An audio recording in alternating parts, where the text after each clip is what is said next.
మా విగ్రహం వద్ద రజక సంఘం ఆధ్వర్యంలో 2 నెలల పసికందును ఒక అగ్రవర్ణాలకు చెందిన వ్యక్తి కాలుతో తన్నిన వెంటనే ఆ అమ్మాయి చనిపోవడం జరిగింది. ఇది జరిగి సుమారు 4-5 రోజులు గడుస్తున్నా ఇప్పటి వరకు వారిపై ఎటువంటి చర్య కూడా తీసుకోలేదు. అదే అగ్రవర్ణాల కుటుంబాలపై జరిగితే మాత్రం 24 గంటలలో ఎన్కౌంటర్. అదే మా బహుజనుల బిడ్డలపైన జరిగితే చట్టం ఒక తీరు ఉంది, వాళ్ళకు ఒక చట్టం ఉంది. కానీ మనకు స్వాతంత్రం వచ్చి 80 సంవత్సరాలు గడిచినా కానీ ఇప్పటి వరకు కులంకారం అనేది పోవట్లేదు. నాడు ఎస్సీలపైన నేడు బీసీలపైన దాడులు జరుగుతూనే ఉన్నాయి. మనం ఇప్పటికైనా సరే కనువిప్పు చేసుకోవాలి. ఏ కుల వాళ్ళపైన సరే దాడి జరిగిందంటే మనం అందరం ఐక్యంగా ఉండాలి.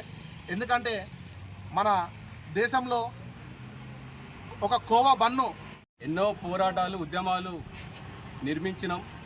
మా తాతలు తండ్రులు అన్నలు మా 4వ తరం కూడా ఎన్నో ఉద్యమాలు నిర్మించింది. కానీ ఇలాంటి ఒక ఇన్సిడెంట్ కోసము ఇలా నిలవడం నిన్న రాత్రి నుంచి నిన్న సీను మేము మాట్లాడుకున్నప్పటి నుంచి ఒళ్ళంతా ఒక రకమైన జల్దరింపు, ఒక బాధాకరం. ఎందుకంటే ఆ జాతర మన ఊర్లో జాతర అయినప్పుడు కొన్ని నియమాలు కట్టుబాట్లు ఉంటాయి. కానీ అది ఎవరికి ఊరోళ్ళ మనము ఉత్తందారులకు ఇలాంటి ఖచ్చితంగా మినహాయింపులు ఉంటాయి. ఊరలమని చెప్పినప్పుడు సరే చిన్న 100 రూపాయల టికెట్, ఇప్పుడు మన బోనాలు చేసినప్పుడు బోనం ఎక్కిస్తాం, దానికి 20 రూపాయలు 10 రూపాయలు అంటారు. అప్పుడు ఏమంటాం, అయ్యా చిల్లరలేవు అంటాం. సరే పోమా అని ఆయన మేతరు బోనం ఎక్కించి పంపుతాడు. మరి అంత మానవత్వం నీకు అనిపించలేదా? ఇంత చిన్న లాజికల్ నిన్ను ఇంత అహంకారంతో పెత్తందారులు అనా, లేకపోతే మీరు కులం పెద్దనా, నీకు ధనానికి పెద్దనా, నువ్వు దేనికి పెద్ద? ఇప్పుడు సబ్బండ జాతర మేము ఈడున్నాం. ఇప్పుడు మాలో ఏ ఒక్కరు ఆగినా నీ పరిస్థితి అయింది. ఇప్పుడు మాలో ఒక్కరు ఆగినా నీ పరిస్థితి అయింది. మేమెంతమంది ఉన్నాం, మీరెంతమంది ఊరు? వేదాలలో పురాణాలలో ఏం చెప్పారు? సాక్షాత్ ఈశ్వర పురాణాలు ఏం చెప్పారు?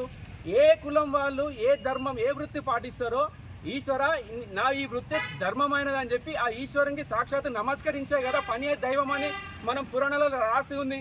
మరి నా వృత్తి నాకు దైవమైనప్పుడు మరి నన్ను ఎట్లా నేను నీకంటే తక్కువైనా? ఏ రకంగా తక్కువైనా? ఒక్కసారి ఆలోచించును. వేదాలనే రాసింది, పురాణాలనే రాసింది కదా. నా వృత్తి నాకు దైవం అని ఈశ్వరానికి దండం పెట్టే కదా నువ్వు పని మొదలు పెడతావు. ఒక పని ఇట్లా అంటావు, అదేంది? మరి ఇప్పుడు నీకు ఎట్లా తక్కువైనా? నేను ఎట్లా తక్కువైనా? ఇప్పుడు నేనే లేను, నేను మేధపన్నం ఎక్కి అని పరిస్థితి అయింది, నేను యాటగో అని పరిస్థితి అయింది. ఇప్పుడు